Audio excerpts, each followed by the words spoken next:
Hello, and welcome back to another episode of the Black Men Matter series on the male perspective. The podcast that's all about dispelling stereotypes and shining a light on the rich and varied experiences of Black men from all around the world. Each episode aims to broaden understanding and foster appreciation for their unique stories that often go unheard. Now, here is your host, Lana Reed, to introduce you to yet another remarkable Black man with an insightful perspective to share. Hello, everybody, and welcome back to another episode of The Male Perspective. I am your host, Lana Reed, and today on this day, I have the pleasure of sitting down with a gentleman by the name of Dr. Robert Alexander. He's an author, speaker, filmmaker, and he is the founder of Hood to Higher Education. And I am looking forward to spending some time with him today, learning about the amazing work that he is doing. But first and foremost, as I always do, sir, I take a quick moment to pause. Say thank you to you for making time for me today. Time is a gift. Once we give it, we cannot get it back. So I truly appreciate you setting aside this time to talk to little old me. And with that, sir, welcome to the show. Thank you so much for having me, Lana. I'm just excited to be here, and I just want to share what I've been doing in the world with the listeners. Awesome. You've been doing a lot. So I've got a lot to unpack with you today. So I'm looking forward to it. Now, my usual habit is I take some time to roam around and try to get to know my guests through the internet. So I have my list of questions that I want to talk to you about. But right before we got together today, I was going through my news articles as I was talking about. And I saw that there's a young lady and a young man out on the East Coast, and one, I think, in Tennessee. And they have recently graduated from high school, and Black and brown kids. And they are now suing their high school district because they graduated with GPAs over 3 point something, and neither of them can read or write. They're illiterate, and they're now basically suing their high school districts. We hear about this every now and then, but I was wondering if you could shed some light. Like, is this an infrequent occurrence? Is this more occurring more often than we would like to know about? And why do these types of things happen? How does somebody get through that whole high school process and not being able to read? This is an excellent question, and it is happening more often than we would like to admit. The thing is, some teachers may be uncomfortable with dealing with the students in terms of where they are in their reading level and their literacy levels, and they are also uncomfortable with relaying the message to the parents of these young students. See, I work in college, so I'm typically dealing with the student, and then we have to ask permission to deal with the parents if they have questions. But K through 12 is the opposite. It should be a community involvement. Everybody should be playing a part in that student's literacy level.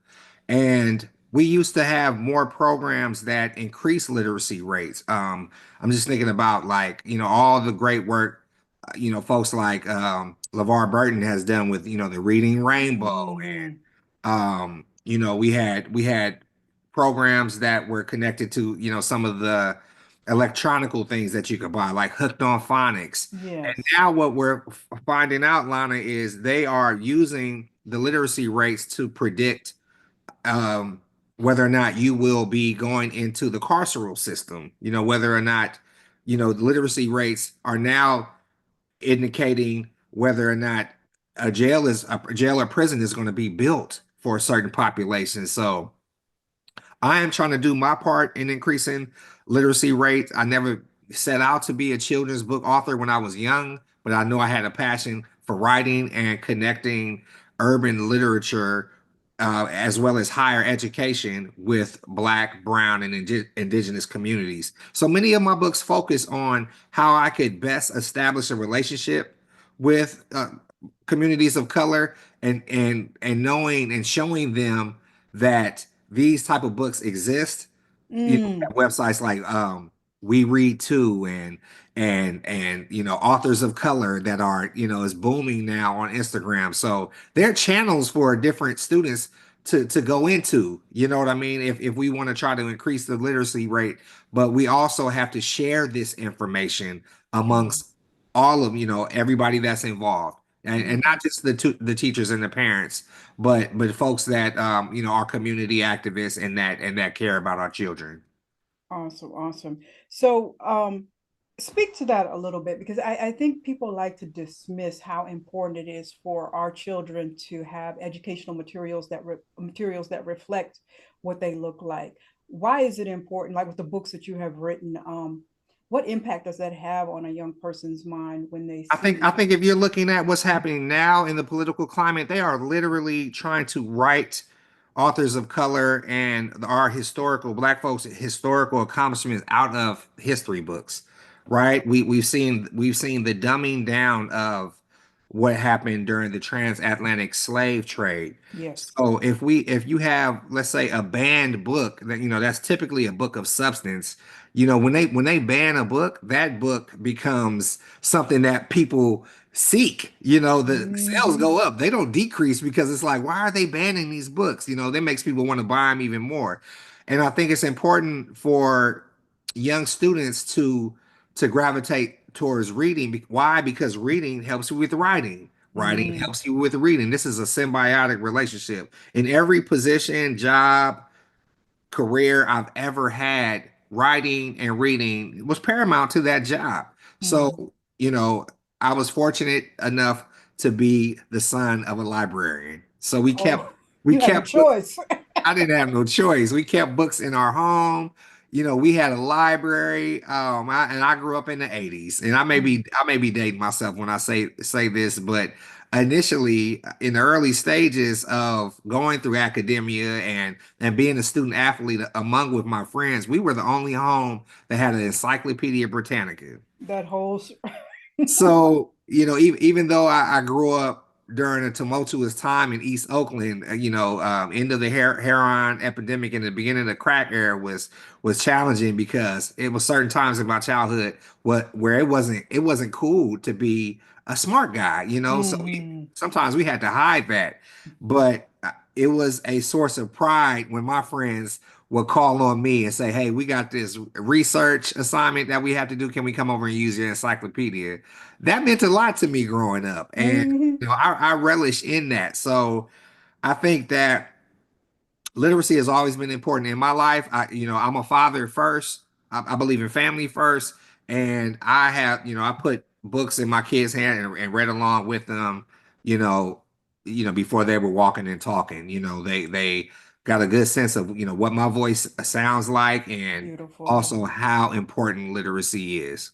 Yes, awesome. You can't survive this world in so many ways without literacy. You've mentioned quite a few things that I want to take some time and unpack and and and lean into a little bit.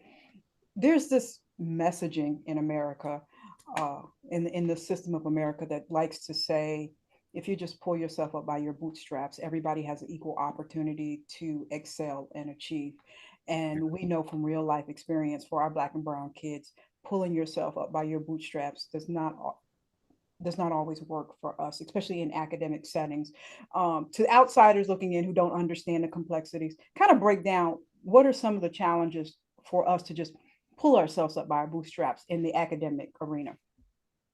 I think the challenges persist in the academic arena, be just like any other sector of corporate America or business. There are gatekeepers within education, right? So even though you have received your master's degree, your doctorate, sometimes multiple master's and doctorate degrees, that still isn't enough. Like, we've heard the whole adage of, got to work, 10 times as hard to get twice as far, right? To get Mm-hmm. half as far, right? I've heard this my whole life. This is something that my father instilled in me. Why? Because he wanted me to know that you have to be one of those ones that stand out to even get looked at because you're a black man. Like, you Mm-hmm. can't, like, being good enough may not be enough. You have to surpass somebody, especially if they are a non-person of color. So what I've seen in academia is a lot of gatekeepers. We have,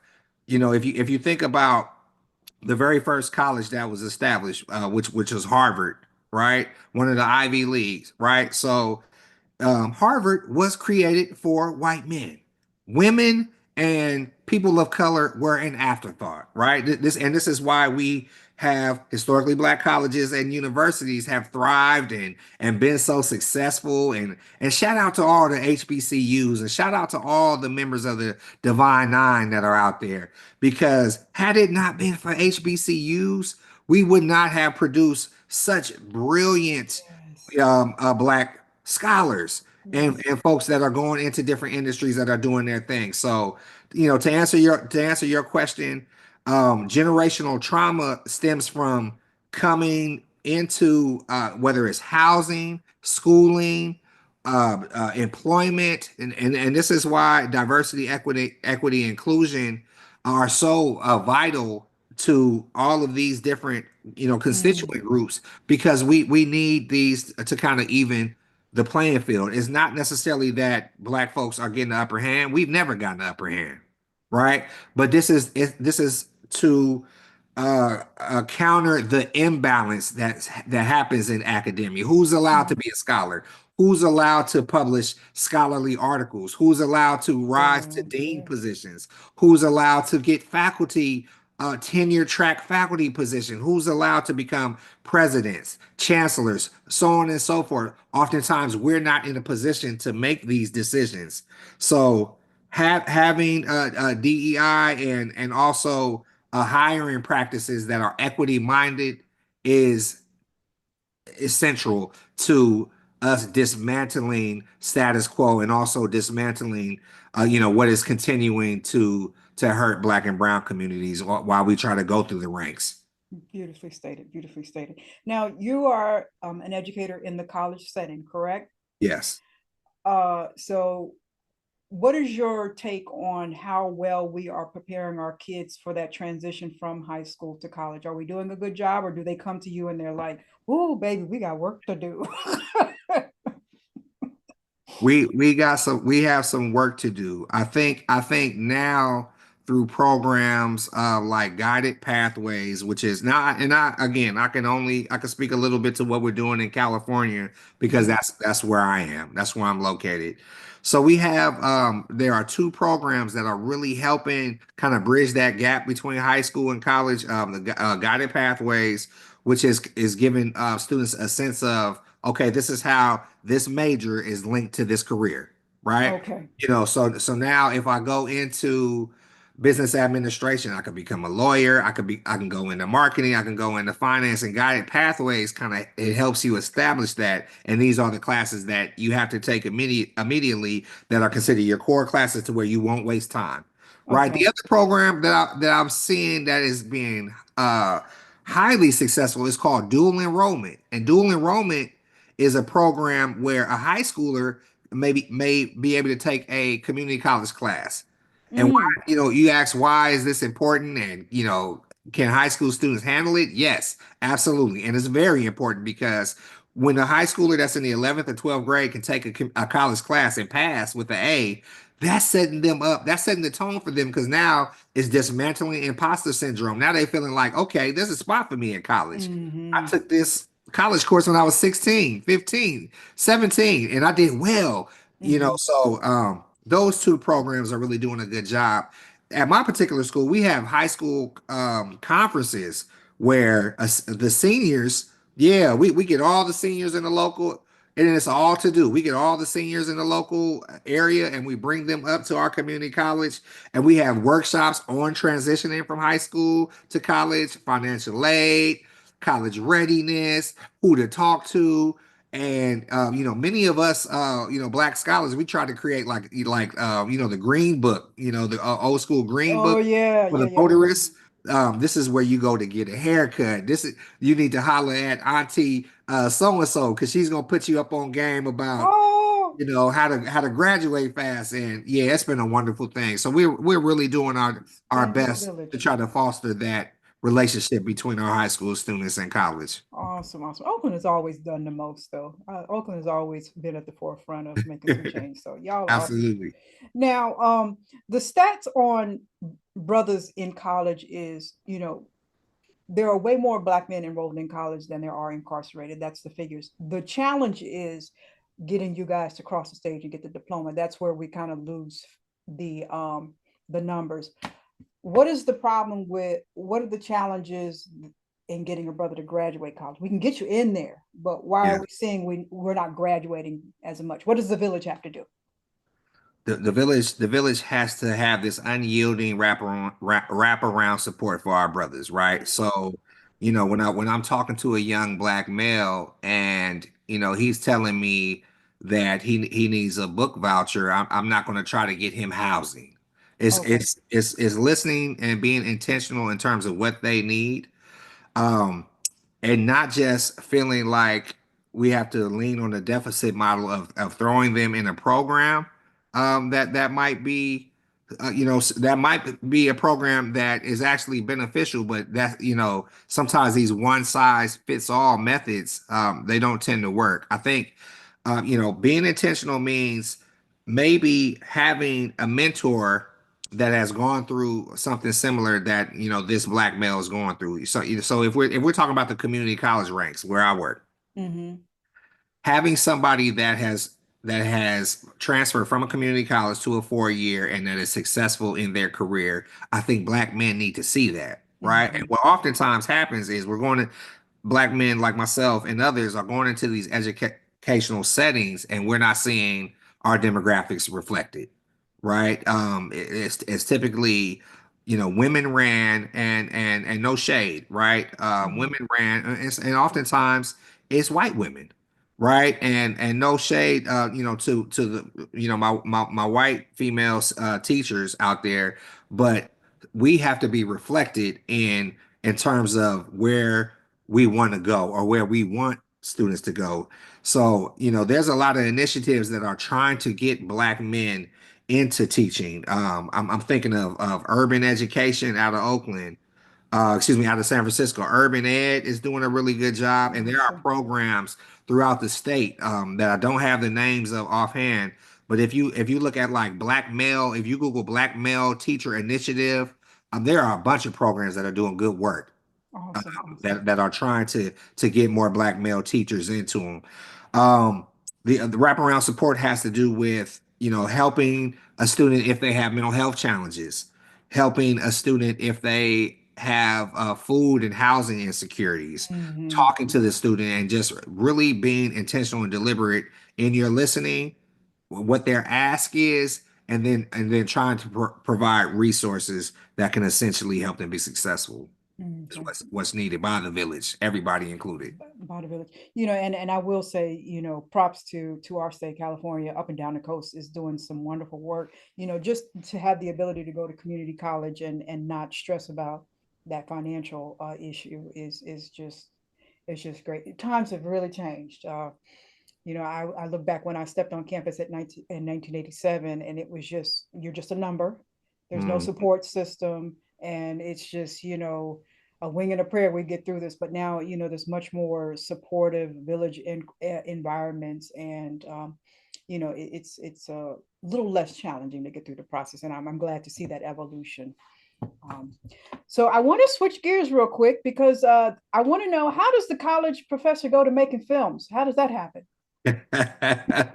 Well, it's a funny story, Lana. I never really set out to make a film. I was doing my dissertation. I graduated from the University of San Francisco with my doctorate in 2022, and it was a triumph. It was so rewarding. The faculty and staff that I met there was amazing. So part of getting a doctorate, at most schools, you have to conduct research. And my research had always been focused on system impacted individuals, right? Because before Dr. Rob Alexander became Dr. Rob Alexander, I was a knucklehead and I had my brushes with the law and I fought Johnny Law and the law won but I was young enough to where I could make some changes in my life. And I just started thinking about all of the successful black men that I knew that had brushes with the law like myself. So, shout out to Ava DuVernay. She did a documentary called 13th Amendment on Netflix. It's Oh, called that was 13th. excellent. Excellent. It Yeah. blew my mind. It opened me up because I had read The New Jim Crow, by Mossi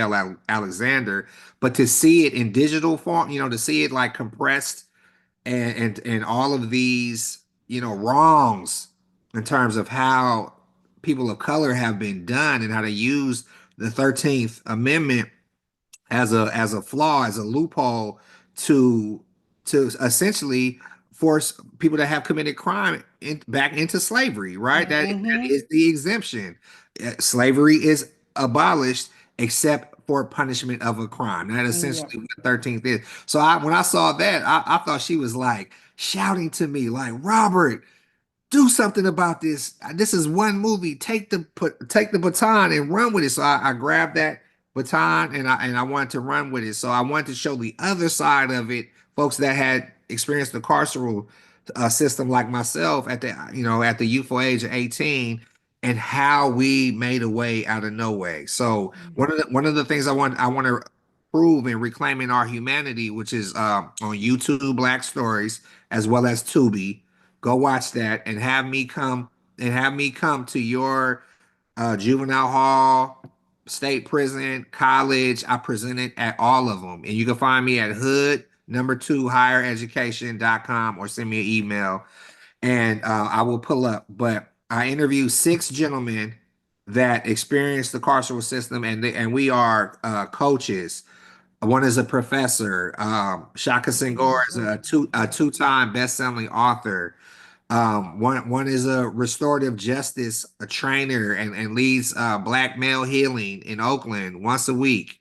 And all of us somehow, some way, are mentors. Many of us do like violence prevention, teachers, and we all kind of give back to the community. So that was the main thing I was looking for. Are you giving back to the community, or Mm. like are you using your platform and you haven't recidivated? And that means going back to Going jail back, yeah. in over a decade. So that was Woo. that was my criteria because I wanted them to speak to what worked for you and how did you stay out of jail or prison, Okay. right? Because I Okay. wanted it to be an inspiring story. And I have won 22 awards, 22 film festivals worldwide and counting because I'm still in some film festivals that haven't, because of the date, they haven't released Mm. yet. So I'm super excited at my first work. Again, email me at info@hood number 2 higher education.com and I will provide a screening that is, a collaborative effort between me and you and based on the needs of the organization, Mm. and or institution. Awesome, awesome. So people can get screenings like and listening to you talk, like high school settings across the country and boys, just anybody can. Awesome. It just seems like it would be so impactful, so impactful. Absolutely, Okay. absolutely. I am really trying to network and just get the word out there because even youngsters that might be at the crossroads of going left when they should have went right, or Mm-hmm. don't hop in that car, go home. Like Mm-hmm. this really speaks to them, some of the youngsters that might be at the margins of life as well, because I kind of wish I had somebody to kind of put their arm around me, when I was making bad decisions, when I was a teenager. So you don't have to go through something to learn, right? They say Mm-hmm. a smart man or woman learns from their own mistakes, but a wise man or woman can learn from the mistakes of others. Yeah. And this is the theme of reclaiming our humanity. I like that. I like that. Beautiful. And you're touching on issue, and a lot of times the conversations I have with young folks in urban settings that want to be dismissive of school, and I get it. Like I'm not saying everybody is going to go and get a doctorate or anything like that, but you do have to pursue some sort of education because it's very damaging. It can be very damaging to us as Black people to be uneducated, not have some sense of literacy when it comes to encounters with law enforcement, looking for a Yes. job, Yeah. trying to get a home. So, speak to how do you tell the young people, hey, Maybe you're not going to become Dr. Alexander, but you need to get a handle on this literacy. Well, what do you say to the young people? Because sometimes they're like, oh man, screw that school, doc. Screw that school stuff, doc. So the thing about school, Lana, is it allows you to, if one thing doesn't work out, you can recenter. And Mm-hmm. that's what I loved about the community college. We're not just, that proverbial, go through the doors of community college and you're going to be successful. You may stumble upon an apprenticeship, something that is connected to CTE, that's career technical Mm. ed, right? You and I know that we have electricians, folks that have gotten HVAC certificates, Mm-hmm. contractors, folks that do painting and drywall, Mm-hmm. right? These are all taught within the community college, and now many of the community colleges in California, they're free. Mm-hmm. We have the Promise program, so there are really no excuses. Now, if you want to go on and go forward and get that associates, bachelor's, master's, and then PhD, then there is a path for you. But if you want to own your own business, hell, one of my best friends is a barber, right? And he makes more money. He makes just as much money as I do, if not more, right? But he studied under an apprenticeship, so it's it's not so much going to school the traditional route, because getting a barber's license is still going to school, but you're learning how to cut hair. You Yeah. might be learning how to manage a shop, right? You And you might be need learning. literacy for that. You need a There's literacy for that, right? We're talking about numerical literacy, and we're also talking about written and verbal literacy. mm-hmm. They both are crucial, and any education that's going to lead you to a lucrative career, what's high in demand now is trucking, right? Yeah. Which you could get your trucking license, and I know people that now own. They started off, maybe they had one big rig, and now they have six big rigs, and they have a whole company where they hire other people to Mm-hmm. to import and export goods, and they never thought that they were going to get into that, until they tried, right? Yeah. So I'm just big on exploring. I wanted to be a radio personality at first, because I was a student athlete. I went to work for ESPN. And Beautiful. I'm thankful for the mass communication classes that I took, but at the time, psychology spoke to me. It Mm. was teaching me about how my brain worked, and once I took a personality theory course, I started Oh learning yeah. this. Okay, this is why I'm having these interactions, with these folks. They're extroverts, and I'm an introvert. Oh, this is Mm. why I need to take solace in the home and along with my book after a long day of being at a conference. Okay, Well, this I is need to recharge. Them people told you wore me out. right. I need to recharge. So I think school and life, it teaches you about yourself. And the hmm more you can learn about yourself, the more you're able to make informed decisions about what you want to do ultimately for the rest of your life. And I use a term True. whenever I taught a career counseling course, I use a term called career congruency. And what Mm. career congruency means is, am what I'm doing or pursuing in alignment with my morals, values, and the way in which I want to live life, right? Because you have to know, Miss Reed, some people just want to go into careers because they heard that it's very lucrative. hmm But you hmm could do a lot of things that's very lucrative, but it doesn't automatically Doesn't mean that speak to you're you. you're going to be happy. And now I'm talking about next level happy, because we know that you're going to be spending a lot of hours, days, years in this career. And why do it if you are unfulfilled? It doesn't speak to you. Yeah, that's right. It has That's to right. speak to you. It has to. It really does. So, I've spent 15 years being a community college slash career counselor, helping young students, kind of redefine what their goals are, and find and figure out where their passions may lie. All righty. So if Yeah. the kids want to get the best community college, where they need to enroll in, where they need to go to hang out with you? They need to hang out with me. Right now, I'm doing my independent thing, but Oh, uh, okay. if they talk to a career counselor at any community college, it's going to help them for sure. Okay. Okay. Now you have, I think I saw you have another film project, or I'm not sure, culture do with it. What does culture have to do with education? Did I read Yes, that right? I'm super. I'm applying for grants. I'm kind of, I would probably say I'm halfway through in terms of the production.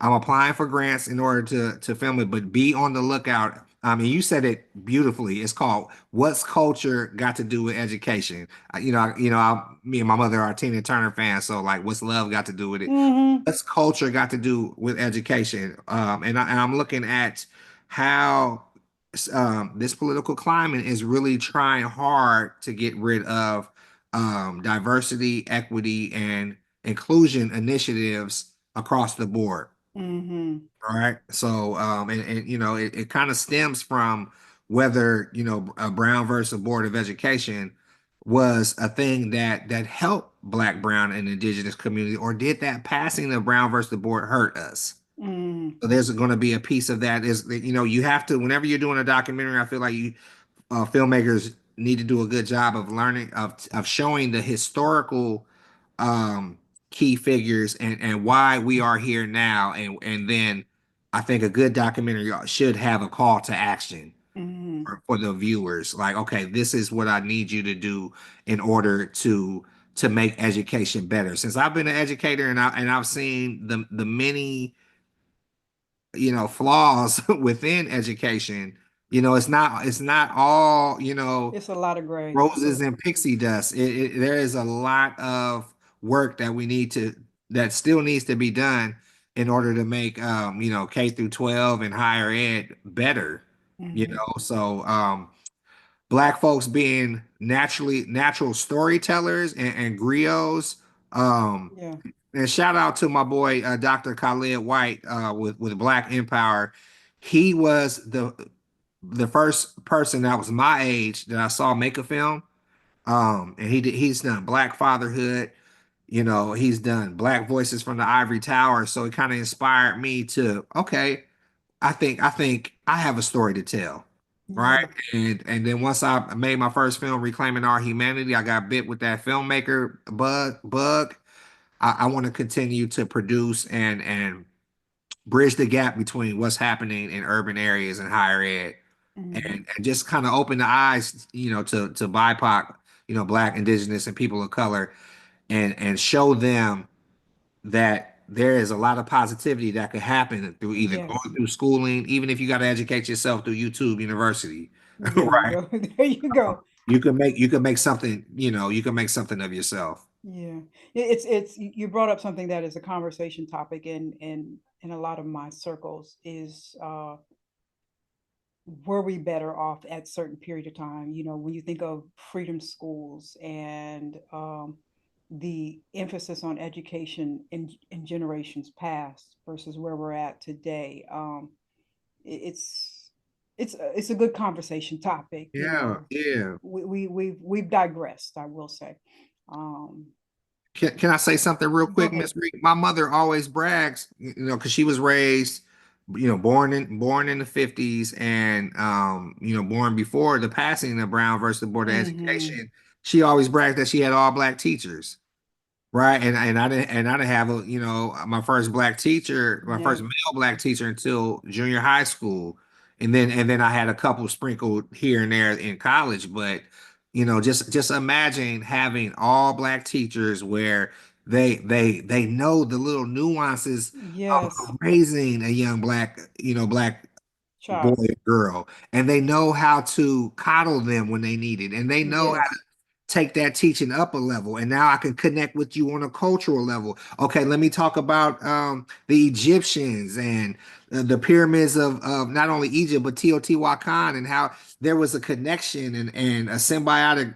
It was almost like our ancestors were communicating with each other, because how is it a coincidence that we have pyramids in Mexico, as well as the pyramids in Africa, and then some of the nose on the Sphinx, and the nose on some of the ancient pyramids in Teotihuacan. Why do they look similar? You Yes. know what I mean? And this dates thousands and thousands of years ago, right? Hmm. But they're telling us, our history started with enslavement, right? And then now some states are doing their due diligence to try to get rid of that in the history book. So not only are we not learning about Queen Nefertiti and King Massa Musa, but they are even trying to eradicate the little history that we do have in books. So Hmm. we have to, us being Be very storytellers, proactive. naturally, we got to keep that alive. Be And very proactive. Yes. ancestral wisdom is something that is not spoken on enough. Well, Hmm. how our great big mamas was passing down information. We got to hold on to these cookbooks, these Hmm. oral traditions, quilting, things that is a part of us that have contributed to not only the sciences like agriculture and the arts and mathematics, through the geometric designs of hair braiding. All of these things are so rich to the fabric of what Black, brown, and indigenous folks do naturally, and we just got to keep that alive. We got to be the culture keepers for ourselves if nobody else is going to do that. Our kids are their shoulders stand so their chest pops out a little bit more when they know who they are and what they're standing on. And Indeed. you don't know who you are unless it's passed down. And that was just the messaging that I got from my elders, when, and it's a very delicate topic, but when we had our own school systems with Black teachers, there was just a larger pool of us that were educated and more proud of who we are. So, but, and like I said, it's a very fine line to say that type of thing, but we are here, and just, you mentioned that, just to be in an environment where your teachers understand who you are, because there's a joy in being Black. There's a way we express it. So you might have two young kids that are coming into class and they're laughing, and you know how we are. We just be slap boxing and everything. But for somebody who's non-Black, that might be perceived as aggressive. Yeah, I feel threatened that they up here, slap boxing and everything. And you might put them in a disciplinary position, but they were just having a good time. But a Black teacher would understand. Oh, they just having a good time. exactly. Yeah, and I'm assuming that teachers that are going to urban schools are just fresh out of college. Is there cultural training going on, or no? That's a great question. So most programs you have to take some type of diversity class. Mm-hmm. Right. And in that diversity class, whether you're getting your teaching credential, because that's what's required to teach K through 12. For to teach at a community college, you need a master's degree. And there's Mm-hmm. also typically a diversity class within a master's program. You need a PhD in order to teach at a 4-year college.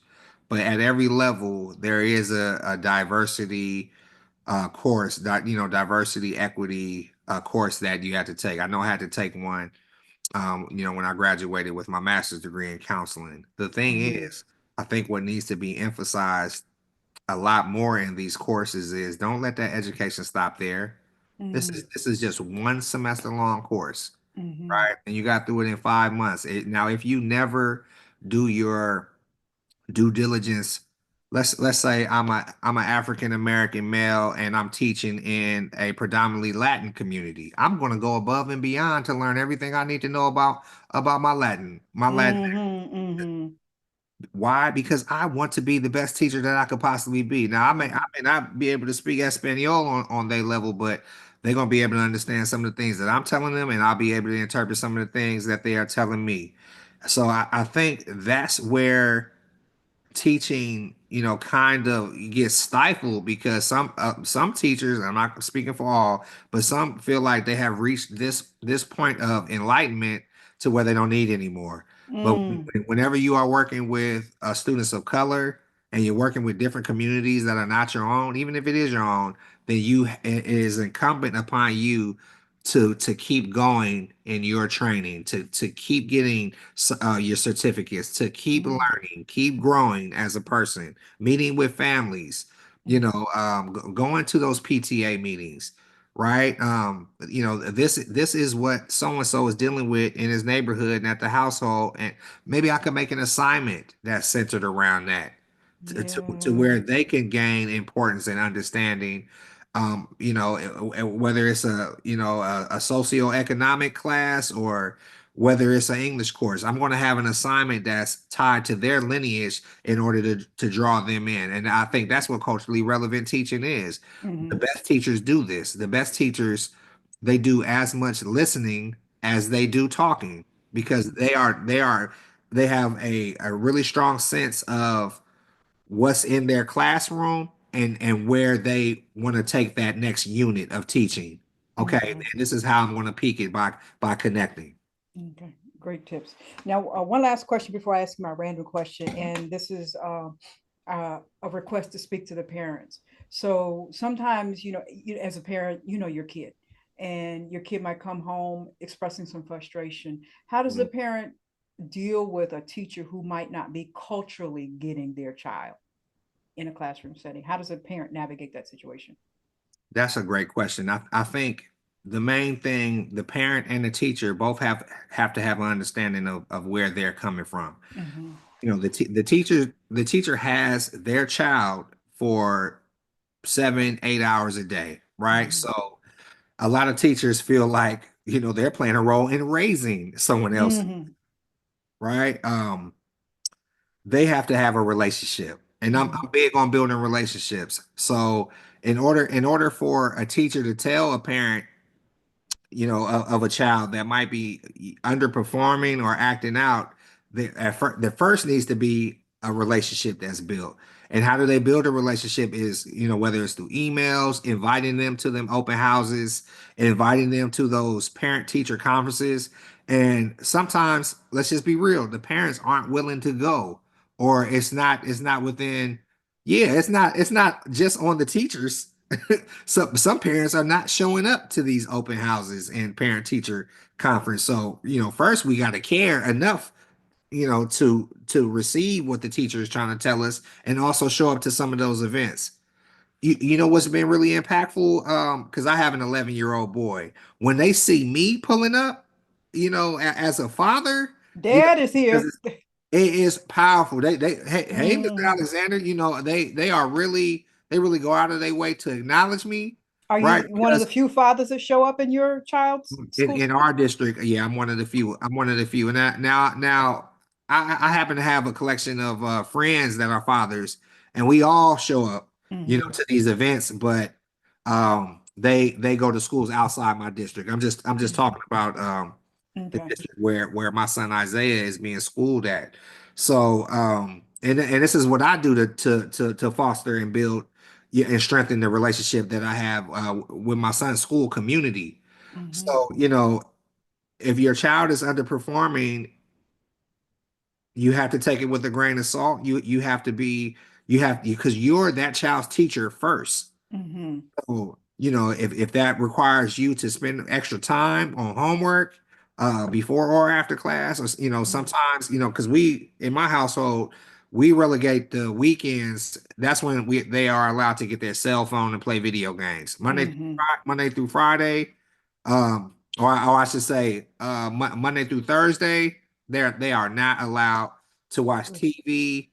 Um, to play video games or have access to their cell phone. And that's just a hard rule that we have here. Mm-hmm. Um, so if they We want got through life without cell phones, so. exactly, right. And I'm raising student athletes, right? So, Mm-hmm. so if they don't have basketball practice, they got homework. So that's Mm-hmm. what we focus on, Monday through Thursday and some weekends as well. So, parents have to have an understanding that they are the child's first teacher, and if your son or daughter is underperforming, you got to treat it as if you're underperforming. Mm-hmm. It's a Right. And reflection you on got you. to do the necessary steps, whether, and if your child doesn't do a good job of listening to you, you got to hire a tutor. Now we got online tutors. Look at OutSchool. OutSchool has very cheap online. I've had to hire one, for Mm-hmm. my son.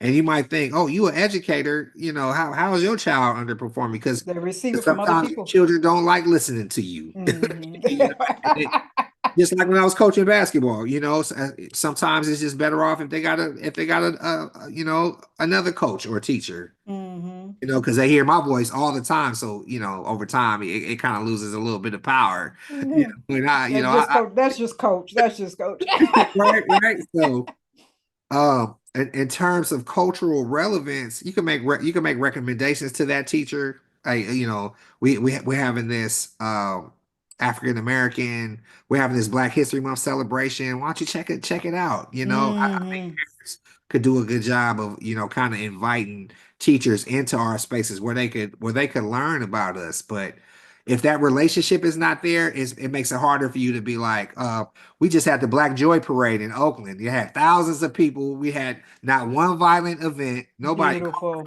broken into. It was just people laughing, smiling, listening to music, eating good food, and being on the receiving end of some good musical Beautiful. entertainment. It was Beautiful. amazing. So Beautiful. if a teacher really cares about the community they serving, because I saw teachers there, Hmm. they will seek out these opportunities to keep getting educated, to keep getting Hmm. culturally fed, because they will take that in and then give it and then provide this amazing teaching experience for the learners that they have in the class. All right. So let me ask my random question, and then I'm gonna ask you to plug all the websites and how we pick up the books and all of that stuff. Okay. Let's see what we got. Ain't got my readers on, so let's see here. Could you give up access to the internet for 1 month? Woo! Why you gonna hit me with that one? Why you gonna hit me with that one, Miss Reed? Okay. 1 month. Because I'm trying to promote hood to higher ed. It would be tough. It would really be tough. But you know what? I'm not a digital. You and I, we're not digital natives. The internet, computers came after our existence. Hmm. So I could, but I feel like there should be a reward attached if I was to do it, Miss Reed. You know what I mean? What's That the would be tough. compensation? Because I'm always on my email. I'm Hmm. trying to book speaking engagements and I'm Hmm. applying to this conference, this grant, grading papers. I'm always online. So the answer to the question is I could, But it but would be it'd be rough. hard. It would be hard. Be I tough. feel you. I feel you. Yeah, I feel yeah, you. that's a good Take that. question Take though. that one. Okay. Yeah. So tell us one more time how we pick up the book, how we catch up with you to have the film screenings. Just give us the whole Yeah. rundown. So currently I have 3 books. I'm self-published. I got 3 books in publication. Can't Let Nobody Ride My Bike is my coming of age story as an academic in East Oakland. Was my very first book. She Hit Me First was my second book.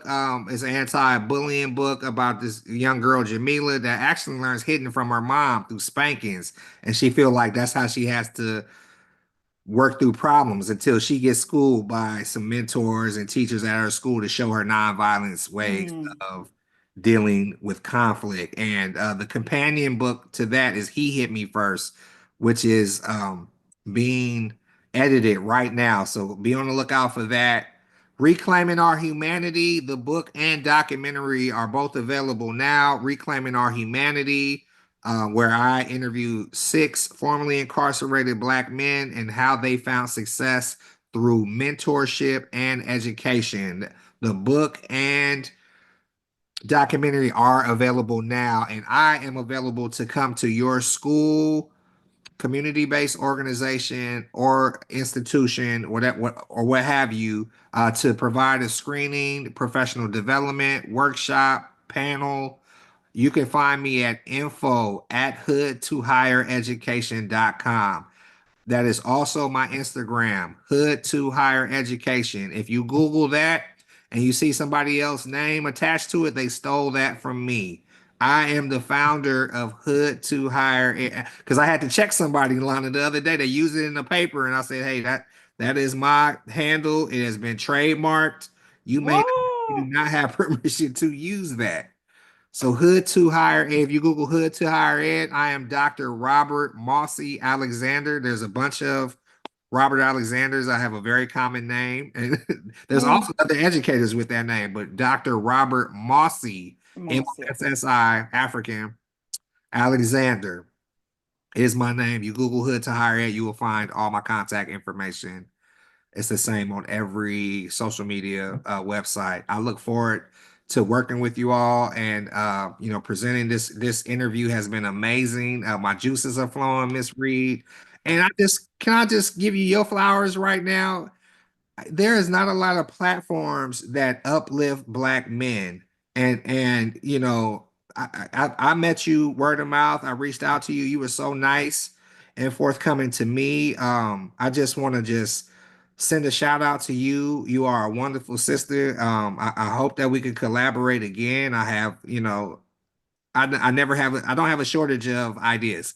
Okay, It's just that's like, right. which idea can I focus on now? So thank you for the work that you're doing, highlighting these amazing Black men out here in the world. And I just hope to see, your podcast grow and be as big as it possibly can be. Thank you. I receive it. I receive it. Thank you. Thank you. Thank you. Thank you. And thank you for being a whole part of the process. And back to you. My brothers are amazing, and I would be negligent in my duty as a sister to not uplift y'all. So just keep on being awesome. Just keep on being awesome. Just an example for the young ones coming behind you. That's all I ask. That's all I ask. Thank you so much. I appreciate everything that you're doing. I appreciate your time and continued success in everything that you do. Thank you. Thank you so much, Lana. That is all for this week's episode of The Male Perspective. I'm your host, Lana Reed, and I will see everybody next time. Thanks for listening to another episode of the Black Men Matter series on the Male Perspective. This podcast is an initiative of Conversations in Color, a 501c3 nonprofit dedicated to uplifting Black voices. Make sure to check out our website, conversationsincolor.org, and be sure to like, share, and subscribe on your favorite podcast platforms. We'll see you on the next episode.